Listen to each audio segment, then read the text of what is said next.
Okay, sorry about that, but thank you for bearing with me. Hopefully now it will work. There we go. Okay. See, I was sitting there telling you how excited I was about getting an update to the computer, and I didn't even make sure all the permissions were granted. So again, we're on day 10 of our summer training series, and today we're going to be looking at attitudes when working with young people. And we're going to think in context of both our attitudes as individuals, any kind of preconceived notions or implicit biases that we might have, as well as thinking through just in the system in general, what kind of biases are there in the greater child welfare system, and what can we do about that? Let's get started. So first thing is I invite you all to think about and consider attitudes towards young people, particularly teenagers. Think of it kind of on a spectrum. So, and we're specifically going to talk about 3 approaches that we often see when people are working with young people, with young adults or teens. Sometimes they can be treated as an object. Sometimes they could be treated as a recipient, and sometimes they could be treated as a resource or a partner. So, and we're going to go through kind of each of those, but it's a little off-putting to think, oh gosh, we don't think of kids like objects. But I think as we move through today, you'll find times where you've interacted with services or with entities out in your world and kind of maybe are thinking, oh gosh, maybe I'm being treated as if I'm an object in this. I don't know if anyone has ever called, for example, maybe the IRS, or if you've ever stood in line at the BMV. Maybe you are kind of walking away thinking, oh gosh, I kind of feel like an object here. So it's not meant to necessarily be derogatory, and is really meant to be more of how does that influence the way that we provide a service or the way that we talk to it and have a discussion with a young person. So when someone is being viewed as an object, it often means that the worker, the adult, the CASA, the judge, whoever it is, doesn't have as much value for that young person, even though they have ultimate control over the case. A lot of times when you see people who work with teens in particular, say it's at a residential treatment facility, or say it's a counselor or a teacher, and you can kind of sense some burnout from them, and they, might slide into disparaging commentary about teens. A lot of times when someone is having those effects of burnout, we can see this reliance, this kind of backsliding into treating the people that we work with as kind of that object mentality. And a lot of times, I just said something really extreme there, right? Like we don't value the young person, but being viewed as an object might look more like, hey, the worker knows best, the caseworker knows best, the CASA knows best, the lawyer knows best, the counselor knows best. And, families are kind of the objects of our good intentions, right? Like we know best, we know what's best for kids, we're CASA, we know all about their best interests. And sometimes, right, we have those blindfolds and we're not seeing the full picture. And a lot of times this approach, this view, leaves very little room for input of the people we're actually working with, right? The child, the teen, the family, leaves very little room for their input or their ideas. Many times, policy is shaped with this perspective. So how many of you have ever been working on a case and heard something like, well, yeah, that's maybe a good idea, but the policy is this. And that's just kind of the way it is. And we don't really understand why. We're not really thinking critically about it, but that's just the way it is. So sometimes when we have this approach, we might be using words like arbitrary. This seems really arbitrary that it's happening X, Y, and Z way. From the young person's perspective, from the youth perspective, when you talk to foster alumni and kind of hear them talking about, it just feels like things are being done to us all the time, right? They're just kind of feeling as if they're the victim of the system in that way. So that's one perspective. And we could have a very extreme view about it, or we could have a more reasonable and practical view, and can probably think of times in our own work where, we've seen this playing out a little bit. Next up is, viewing the young person as the recipient of the work that we do. So a lot of times, this is where I think a lot of times we fall, and a lot of times where the system kind of operates, is putting a lot of emphasis on the young person, the family, they're the beneficiary of the services that we're providing, or of the intervention, the court intervention that we're doing. A lot of times it puts the adults, it puts the social services, child protection, the courts, kind of puts them in control of any conditions for participation. I don't know how many of you have ever advocated for a young person or a teen to participate in their court hearings. A lot of times there are these kind of systemic barriers to that participation, because we view them as the recipient of our services, as the recipient of our intervention, and not necessarily as a participant in that court process. So it's a little bit of a different perspective shift. And in this one, it can create that feeling that things are being done for the young person by the caseworker, by the CASA, by the counselor, because we know best. So we're doing this for this young person. And if you think back to that that brain building, and you can see we're getting a little closer to kind of reinforcing some of that brain development, healthy brain development that we talked about earlier on in our series. And finally, at the other end of the spectrum, we have viewing the young person as a resource and as a partner in this. So as you all would expect, this one has kind of means to create the feeling of doing something with or alongside the young person. A lot of times, decision-making and leadership roles between the young person, the adults, the caseworkers, the CASAs, the counselors, whoever, are meant to be much more of a partnership, kind of having shared responsibility for decisions and input. So any questions before we start to really talk more specifically about any of these? So in the chat box, if you don't mind answering, where somewhere in some, as you've gone about your life, where's a time where you have been treated, or where have you been treated as an object? I gave the example of like the post office or the IRS. So does anyone have any other ideas of where have you been treated as an object? And just add that in the chat.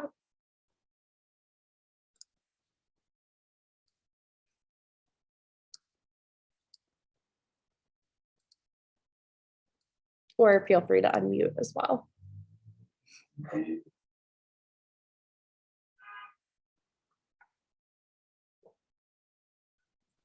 This is Frankie.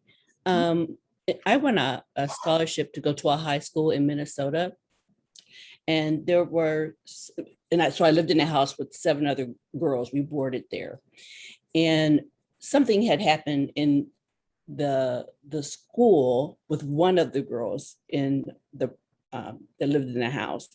And without talking to us, they decided that the group of us needed to talk to the psychologist that they had on staff, but they didn't even understand what the issue was. But automatically, we were the people that needed to have this so-called, I'm saying intervention, that's not what they call it, but I call it intervention, without understanding what the issues were. So we felt like we had no power, we were objects to them. Yeah, thanks for sharing, absolutely. And I think that's an excellent example of kind of, right, that we know best and we will do this and you're just kind of along for the ride. Nancy shares medical care being a good example of all three. Like, when you have a really good doctor, they treat you as a partner and kind of a resource in your care. Rochelle shares kind of object, Department of Education, recipient, medical care, and a partner at work. Great. Pat shares the airlines. Yes, very much so. Oh, so Kara shares a good insight with working with like legal services in eviction courts and noticing that clients and tenants kind of get treated as an object through those processes. Yep, dealing with the IRS and just a number. Yep, it's good. Is anyone else seeing a frozen screen? Okay, Frankie, it might just be maybe you're having a little bit of an internet sluggishness or something. I know mine looks fine. So now thinking about these three, does anyone else have any others, like times where you've been treated as a recipient or as a resource or a partner that you want to add to the chat?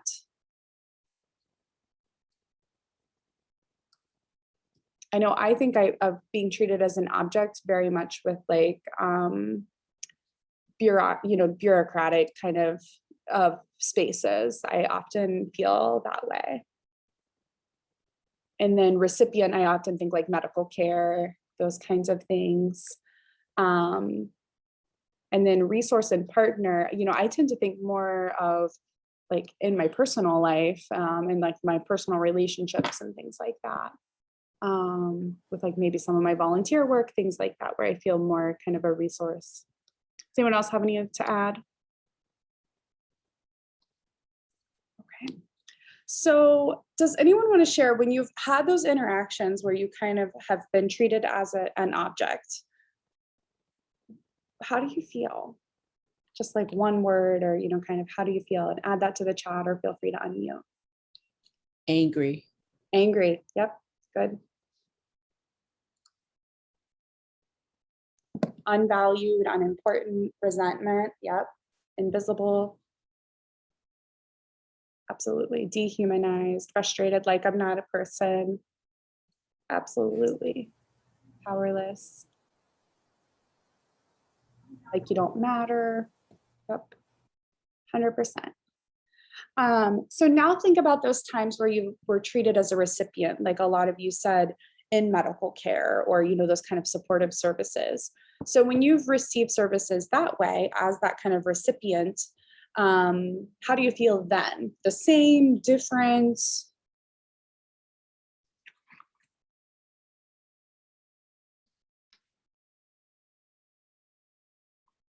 A little more controlled? Meh. Nancy shares a really good insight, like sometimes grateful, but often feel like condescended to.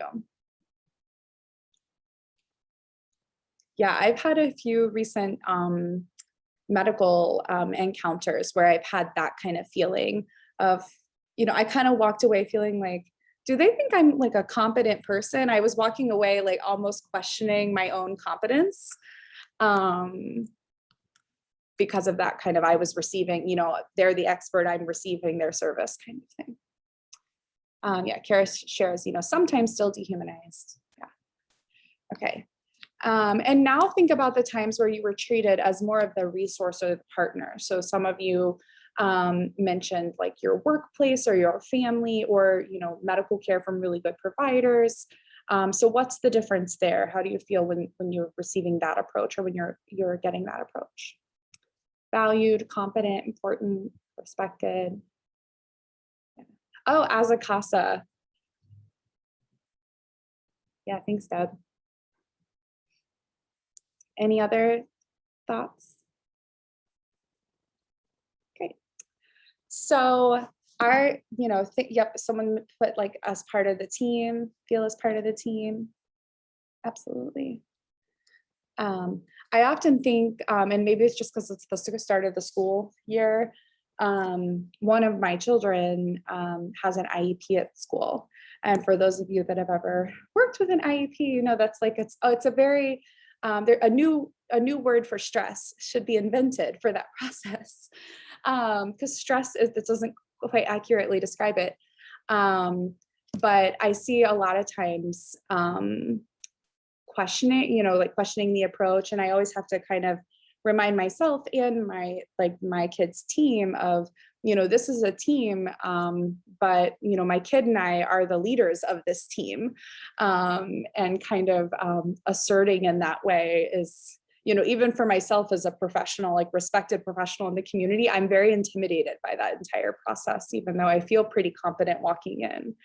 So it is interesting, but I hope you all kind of keep these reactions and thoughts and how you feel about these various approaches in mind as we move through the next few points of discussion. So now thinking in the perspective of if a young person were being treated as an object. So think of those instances where that approach is happening. What behaviors or reactions from the young person might you see or might you expect if they were being treated as an object? They shut down. Yeah, they shut down. Uh-huh. They would be probably less willing to share or even be in communication, really. Yeah, I mean, how many of you have ever met with a young person and they say something like, well, it doesn't even matter what I say. Yeah, kind of being passive, disengaged, angry. You might see more of those kind of disruptive type behaviors, like Deb said, kind of acting out a little bit more. Absolutely. I know as a CASA, when I meet teenagers, particularly if they have been in and out of the child welfare system, or maybe they've been involved for a while, and I explain my role to them, that my entire job is representing their interests, their wishes, kind of what we say to kids when we meet them. And it's like they don't believe me when I say that. When I say, no, like really my job, I like get my pen out. I'm like, what's my list of things you want me to check on and follow up on? And it's like they don't believe me with that. Yeah, Kara shares kind of, it could foster more feelings of hopelessness, like right there.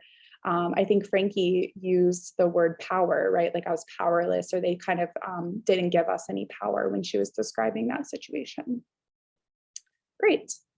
So now think about that perspective as recipients. So what behaviors might you expect or reactions might you expect if the young people are treated as recipients?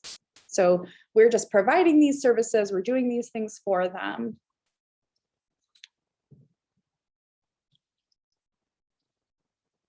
And feel free to use the chat or unmute. Rochelle shares kind of they might be withdrawn. Nancy says, that passivity, no skin in the game. And Nancy uses a really interesting word by saying entitlement. Yeah, and I definitely agree. One thing I think of often when I've worked with young adults who have aged out or emancipated from the foster care system is how overwhelmed they are by the sudden and instant control and autonomy they have in their life when they've spent years not having it. So things like, hey, call and make yourself a dentist appointment. They have never ever done that because their caseworker, their foster parent, whoever has always managed all of those things for them. They might not even know the name of their dentist because it's changed so much. And so then all of a sudden we've not prepared them during their time in care. And now suddenly they're 18 and we're kind of like, all right, here's good luck as an adult. So yeah, I think, there's all kinds of shades of that term that Nancy used in terms of entitlement. It doesn't always necessarily mean like spoiled. It could mean, more of somebody's always done these things for me and made these decisions for me, and I don't know how to navigate this on my own. Great. Okay, and then finally, if we were to treat young people as a resource or as a partner, just like when you all described your own personal experiences being treated that way, what behaviors or reactions might we expect to see from young people?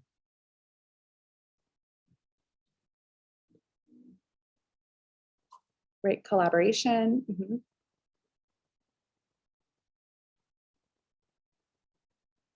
I always think that when we have that team approach with young people, we get the chance to get a glimpse of their potential. When we are, I think I've said several times, like kind of raising the expectations in a really healthy way. What else does everyone think? What might we expect to observe when we use that resource partner approach? Yeah, so Nancy says, if a teen is going to be a partner, he or she has to have some power to choose. Yep. Yeah, so, and I think Nancy brings up a good point too of like, are we actually doing what we say we're doing, right? Is it like a genuine choice, or are we just kind of pacifying? Because if we are, then we're more in that middle of that spectrum versus are we really valuing this young person as a partner in this? Yeah, Rochelle shares kind of willingness, flexibility, motivation. Kara says, kind of working out, doing that brain workout, exercising those skills for planning that will be beneficial later on, improving self-worth. Perfect. So when you think about, you've all done this before, you've all worked with young people, you've all worked with, within the child welfare system. Just thinking, overall, and this isn't the time to call anyone out, but overall, what are the prevalent attitudes and approaches that youth encounter as they negotiate various services, supports, and opportunities? Remember SOS. So what are, when you think about it, and this can be positive, this could be those things that we wish were better, but what are those prevalent attitudes or approaches that you see in the young people that you work with?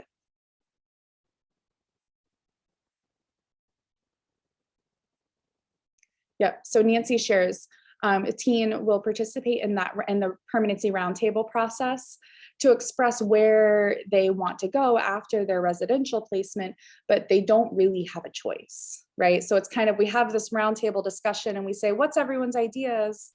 But then that young person, that teenager doesn't necessarily have the autonomy to kind of choose or the power to choose necessarily.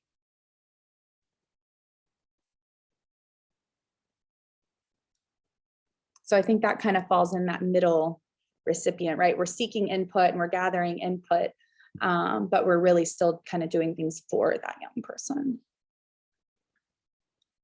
And again, that's where I think a lot of our policy lines up in that middle section, because the roundtable that Nancy's mentioning, that's kind of a policy practice to do those roundtables. Anyone else have any ideas of prevalent attitudes or approaches that you've encountered?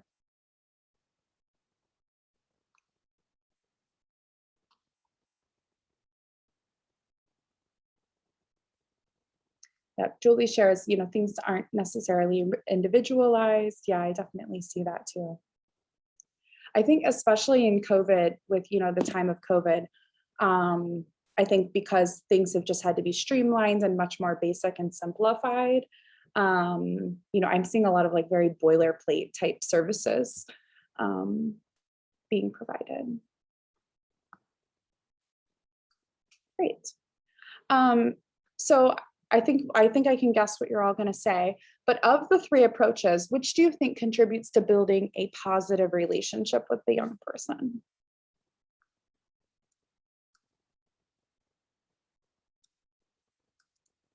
Rochelle says partnership.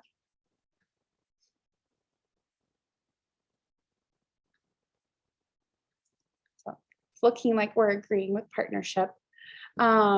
And then thinking too, one, that relationship building is important, but also thinking about, if we're in the business of developing healthy brains, which one gives us the most opportunity to, kind of flex the brain, so to speak, and practice all of those skills.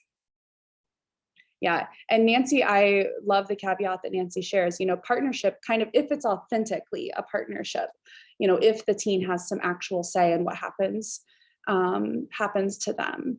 Yeah, and sometimes it's thinking of which approach is the most appropriate in this situation. If we know at the end of the day, a court or a children's services person is going to be making the ultimate decision, being really transparent about that, of saying, young person, you're not going to be the one that makes this decision. This person makes this decision. Part of our job is to provide as much information and input as we can. And so you're kind of giving, being pretty transparent about that, because there are some times where, it's really out of our control, even out of our control. But I think being really transparent about that and let's not say, hey, we're partners in this if we're not authentically partners in this. So I appreciate, Nancy, that you bring that up. As my own children would tell me, get real, mom. So can you think of a time when the object approach is actually appropriate? Can you think of a time that that's appropriate?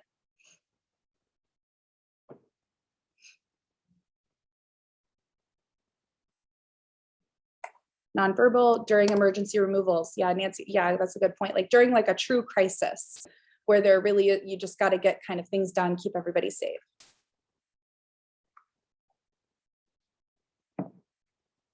Yeah, I think, during those moments where, you're not really able to pull everybody together. I also think having that objective kind of more object approach can sometimes make some sense in assessment periods, like, an assessment and evaluations, because it helps cleanse the bias out of it. I think about, for example, sentinel injury evaluations. So a sentinel injury is a somewhat minor physical injury to a young, like we're talking baby, that often precedes a more serious child abuse injury. And so when we look at, toddlers with serious abuse injuries, often we look back in their medical record and we can find evidence of a sentinel injury that wasn't caught by the medical provider, or maybe it was observed that the baby had a bruise on their cheek, but it wasn't assumed to be abuse, or it wasn't thought to be abuse or even considered. And a lot of times that's because the bias can sometimes affect the way that we're, think back to that metacognition. So that bias can affect that.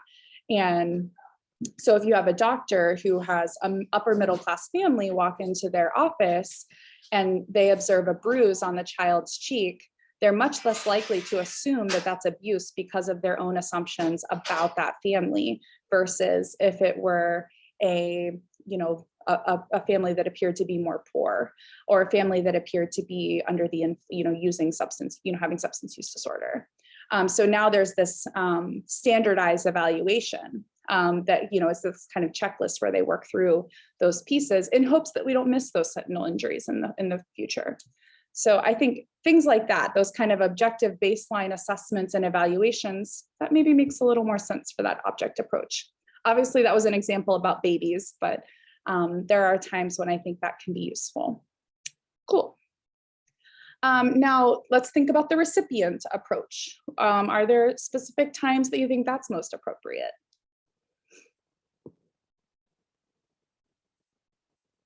I kind of think of Nancy's example where she shared about the round tables and things. That's really kind of the reality of what those are. Yep, Nancy says kind of setting up services like counseling. Absolutely. Yeah, there's always this fine line between, we represent the child's best interests, and that doesn't necessarily always mean what the child wants.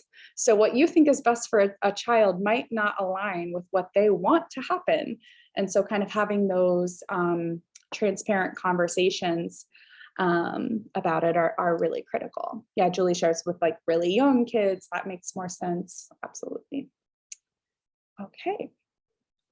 Great. And so I think we can probably all agree that in times where we can authentically partner with a young person, that's the gold standard and kind of ideal approach, because one, we're, helping flex those adolescent brains, building, skill building, all of those things. And we're probably getting the best cooperation and collaboration out of that young person. But also recognizing that within the kind of goalposts that we have to work with, sometimes we can't have that approach in a really authentic way. So being really mindful of that. So we are going to go into breakout rooms. And I'm going to put you in partners. Does anyone not have like audio or anything like that? Can everyone like hear and see? I just want to make sure you don't get into like a partner if someone's having like an issue with their connection or anything like that. Hey, Jenny, this is Frankie. I don't know if you want to put me in one. I'm not sure what's going on with my computer. I mean, I'm back, but this is like the third time I had to log back in. Okay. Yeah, no worries. So if something happens in your breakout room and you get kind of kicked out or anything like that, or your partner doesn't seem to be working, just come back to the main room and you can do the activity with me. So we'll give it a shot. So this is kind of a quick little role play, and you will, in your partners, one of you will be the adult. So you could be a CASA volunteer, you could be a caseworker, a counselor, a residential staff member, whoever you want to be, but an adult, and a young person. So one of you will be the teenager. And your goal is to kind of have a discussion working on a plan towards high school graduation. So imagine that the young person is maybe going to turn 18 before they graduate high school. And so you're talking through that plan of what that's going to look like. So you can just assign your roles when you get into your groups and plan to spend about 2 minutes very intentionally using each approach. So, and you're welcome to switch roles if you want each time. So you'll spend 2 minutes on the object approach, 2 minutes on the recipient approach, and 2 minutes on the resource or partner approach for about 8 or 9 minutes total. And then we'll come back as a large group. And I'll kind of flash a little a message out to all of you every 2.5 or so minutes, so you'll know kind of to wrap up and switch to the other approach.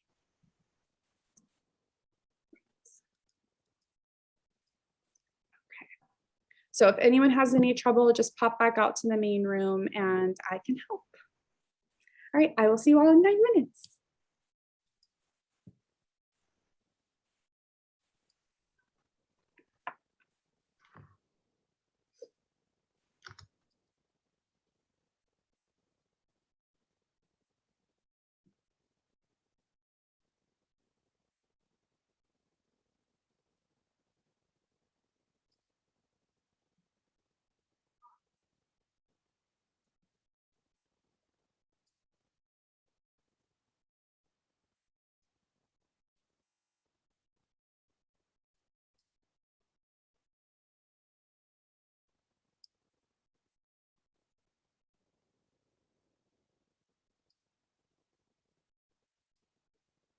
Recording.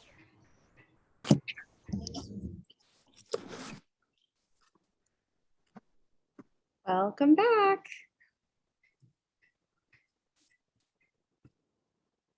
Hope that you all had time to at least kind of try it out a little bit. So now for those of you that volunteered to be the youth, or that when you were the young person in your role, oops, got ahead of myself. Think about, how did the conversation change as the worker used different approaches? So if you were the youth, what do you think? Did you notice a conversation change? Obviously, I know this was a role play, so it's a little limited, but how did that conversation change? Did you notice a difference in language, words being used, anything like that? Jenny, I've only worked with one person. Julie and I were talking about this, and that was a teenager, and she was aging out of the system. And I remember I took it over from somebody else. She was 17, and she had a lot of anger. As I moved through this as an object, she had a lot of anger, just feeling of hopelessness. She ran away a lot. Rather than trying to deal with any of it, she was running away all the time or staying out past curfew, just disappearing. And she'd get moved to another group home. So I think that as an object, that's probably where she was coming from that. And the recipient, I mean, her choices were really, she could choose what food she wanted to select there. She really had a choice about her behavior, I guess, and she felt like she wasn't connecting with anybody, and that's when she would run away. We talked a little bit about what she wanted to do with her life, and and she was somewhat receptive to those conversations. But I think the most we were able to get out of this was, when we started talking about her life choices and what she wanted to do after high school and how she pictured getting there, she got much more receptive. I mean, she was responding. We actually started putting college applications together, and that sort of thing. So it was definitely, you could see moving from just being an object where she continually ran away and they kept moving her in different group homes. I mean, I had her for probably 8 months and she was in 3 group homes in the Toledo area and then 2 in the Cincinnati area before we finally got her to the age of 18 and getting out of high school. But that's really how I saw her progression under each one of those. And I don't know how accurate that was. I think I sent you a note. I was multitasking, I was in a doctor's office trying to finish that up and signing on. So I didn't get every bit of this, but I just think of her when I think about a lot of this. Yeah, thanks for sharing that experience, Pat. I want to catch everyone in the chat too here. Noticing the language changing from kind of I to you, or shifting from just making statements to questions depending on which approach you're using. The object was more, okay, this, and this is happening, right? Like, let's go through the list. Here's all the stuff you got to get done. Kind of feeling like an actual object. And the recipient, Debbie shares, it kind of felt the same. And Rochelle asked a really good question of how do you steer the conversation to more of that partnership approach when other providers talk to or about the minor child as if they were the object or the recipient? That's a great question. Because we can control the way that we interact with a young person, but a lot of what we're talking about is much bigger than just us. It's kind of the systems thing. So I think the first is that we can model it. We can insist that teenagers be included in conversations about their lives. And legally, they actually have the right. They have the right to be at court. They should be participating in any case planning activities, case reviews. They really are a party to their own case. So we can insist that they be able to exercise that right if they want to. Now, sometimes there are teenagers who really don't want to come to court. And so I always ask, do you want to come to court? Do you want to come to part of court? Would you rather me call you as soon as court is over and talk about it and, kind of work through all those options and support the level of participation that they want? So I think that's one thing, is insisting that they are a part of the conversation. I think we can also model this approach by asking questions. So let's say you're in a team meeting that includes the young person, that includes the teen, and everyone's kind of talking, you've all probably been in these conversations where it's, you're getting an update about behavior, you're getting an update about therapy, you're getting an update about school, right? And we're kind of working around the table. And so I think being the person to ask deliberate questions of the young person, if you know the young person well enough that they're not going to be embarrassed by you doing this, but kind of saying, hey, Johnny, what do you think is going well at school? What would you like to see better at school? Or even maybe if something has gone really, really well and you know about that, asking them, what do you think made that successful? What do you think made that work out so well? And just those small questions, right? You're not chastising anybody, but you're modeling of, hey, it's okay to include young people in these conversations. It's not as scary as we like to think sometimes as the adults to include young people in those conversations. And, Rochelle, sometimes I've been much more direct about it. I actually filed a report for a hearing next week where I sat in one too many meetings where I heard a 14-year-old being described as manipulative over and over and over and over. And so I very explicitly in my report said, CASA advises that the term manipulative no longer be used to describe this child. Like, it's not an accurate description of the behavior that we're seeing, of what we're observing. It's not a trauma-informed approach to kind of use that language. And we're ignoring what the child's reacting to. We're just kind of summing them up by this behavior, and we're not really paying attention to what they're reacting to and actually working to make change there. So sometimes I'm just very deliberate and kind of saying, this is actually really counterproductive and it's hurting this child to constantly be hearing people describing themselves this way. And when they don't think that they're manipulating, and we're saying, well, stop manipulating. That's how you make progress here, is you got to stop being manipulative. We're really, that's frustrating to them. It's disempowering to them, and it kind of interferes with progress. So those are just a few ideas. I think a lot of, the way we can model it and we can advocate for them to be included. I also often, when I'm working with teens, I kind of always say, like, all right, what's my homework from you guys? I just did a visit last night where I said, all right, what's on my list? What do you want to put on my list? And the kids even know, the teens know, like, oh yeah, like, can you check on this? This happened and I don't really understand why. If I can't answer the question. So, and then I just follow up. I email the caseworker, the attorney, whoever I need to email, and say, we need some clarification here so I can help this young person understand why X, Y, and Z decisions were made. And then actually following up with them, not waiting until I see them, a couple weeks from now. Like, I will call them tomorrow and say, here's what I found out. Kind of, that's very, very small. But I think building those kinds of techniques and skills just into your regular practice is a good approach, because there are some things that are much bigger than us that we can't necessarily control. Any other reactions for those of you that were on the adult side, where you were pretending to be the adult in your role play? Feel free to answer any of the questions you see on your screen. But as the adult, I am interested in which approach felt easiest to us, to you, or most natural to you, or which ones felt more challenging.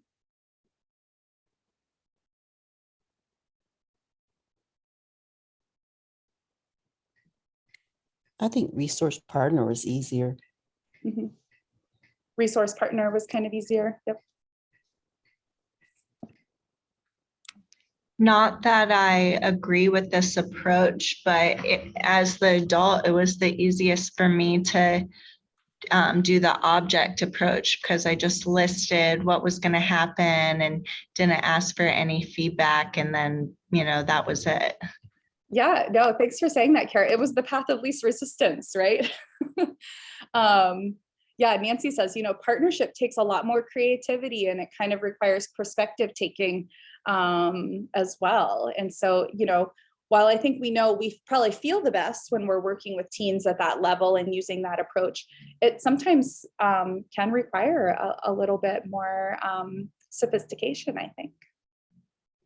I think when you're, at least for me, if you use the object approach, there's a lot more responsibility too. And if you screw it up, you're going to screw it up, because you're not considering the child at all. Yeah. Yep, I think so. And I think when we get really busy, when systems and workforces are bulging, then it's really easy to get back to like, do this, and this. And it's very easy to kind of slide into that. Great. Any other reactions or thoughts about this? Any other, as you've been thinking through this and thinking through the teens that you work with, implications that you're thinking of? Okay. Well, I am going to stop sharing. Also, virtual round of applause for Rochelle, who I saw on the Meg Scalia Casa Facebook page is a Rising Star Award recipient in Ohio. So congratulations, round of applause for Rochelle. And there is a reflection question on the Google Classroom if you want to hop on there and answer that after this. If any of you have makeup assignments, those are all posted as well. I have court in 5 minutes, so this recording will get posted after I get back from that. And I will see you all next Tuesday. Great job. Thanks for all the great discussion, everyone. Bye. Thank you.